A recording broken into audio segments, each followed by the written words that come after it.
मुक्ति चुड़ैल की भूत चुड़ैल या घोस्ट रियल स्टोरी। जी हाँ, ये आपको आकर्षित करेंगी। तान्या हमेशा शैतानी करती रहती थी।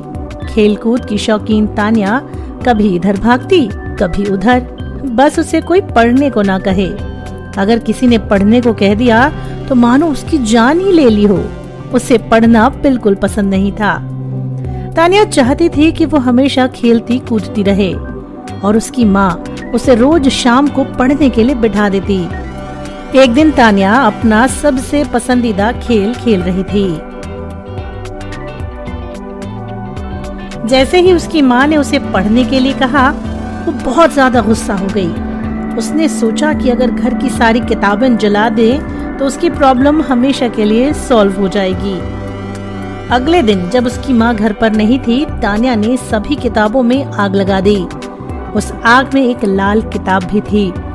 जैसे ही वह किताब जली, बिजली जोर जोर से गिड़गिड़ाने लगी, तेज हवाएं चलने लगी और अचानक से एक लपट बाहर निकली जो धीरे धीरे एक औरत का रूप लेने लगी।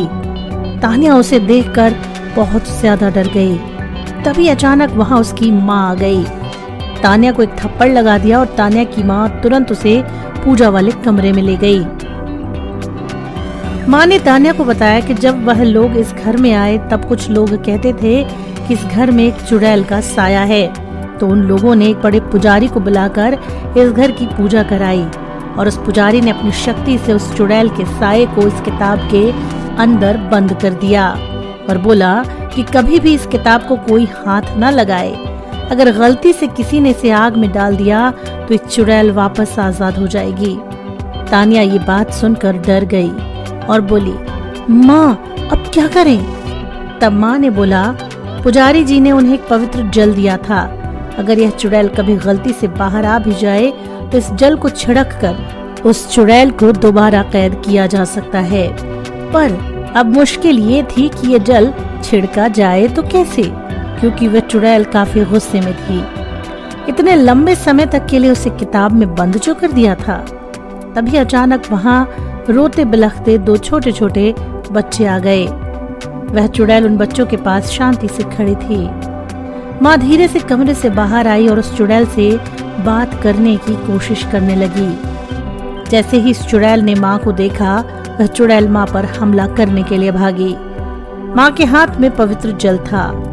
उस जल को देखकर चुड़ैल डर गई और बोली, वहीं रुक जाओ, मेरे पर ये जल मत डालो, मेरे बच्चे फिर अकेले हो जाएंगे। माँ ने उस चुड़ैल को बड़े ध्यान से देखा और पूछा, बताओ तुम्हारे साथ क्या हुआ था? चुड़ैल बोली, मेरे पति ने मुझे वहीं जिंदा जला दिया था और मेरे बच्चे भूखे भलकते रह गए। उन्होंने भी ऐसे ही दम तोड़ दिया। बस अंतर ये रह गया कि मैं तो चुड़ैल बन गई पर मेरे बच्चे भूत बन गए। तब से हम यहीं रहते थे, पर 10 साल पहले तुम आए और तुमने मुझे इस किताब में कैद कर दिया। आज मैं वापस आजाद हुई हूँ। मैं अपने बच्चों को वापस अकेला नहीं छोड़ना चाहती। माँ सोचने लगी कि अगर यह चुड़ैल ऐसे ही रही तो लोगों को नुकसान पहुंचाएगी। तभी चुड़ैल बोली, तुम हम पर जल मत डालो, हमें मुक्ति दिला दो। माँ ने पूछा कि मैं तुम्हें मुक्ति कैसे दिला सकती हूँ? उसने कहा कि तुम मेरे घर के पीछे वाले नीम के पेड़ के नीचे एक हवन कराओ और मेरे बच्चों की आत्मा की मुक्ति की प्रार्थना करो। माँ ने पूछा कि उस पेड़ के नीचे क्यों? वो बोली, मेरे पति ने मुझे यहीं जलाया था और कोई अगर उस पेड़ के नीचे हवन करता है और मेरे बच्चों की मुक्ति की प्रार्थना करता है तो हमें मुक्ति मिल जाएगी। अगले दिन तान्या की माँ ने वहाँ एक छोटा सा हवन कराया जिसमें उन लोगों ने उस चुड़ैल और उसके बच्चों की मुक्ति की प्रार्थना भी की। उस चुड़ैल और उनके बच्चों को मुक्ति मिल गई और वे हमेशा के लिए वहाँ से चले गए। तान्या को ये बात समझ में आ गई कि हमें कोई भी किताब ऐसे नहीं जलानी चाहिए।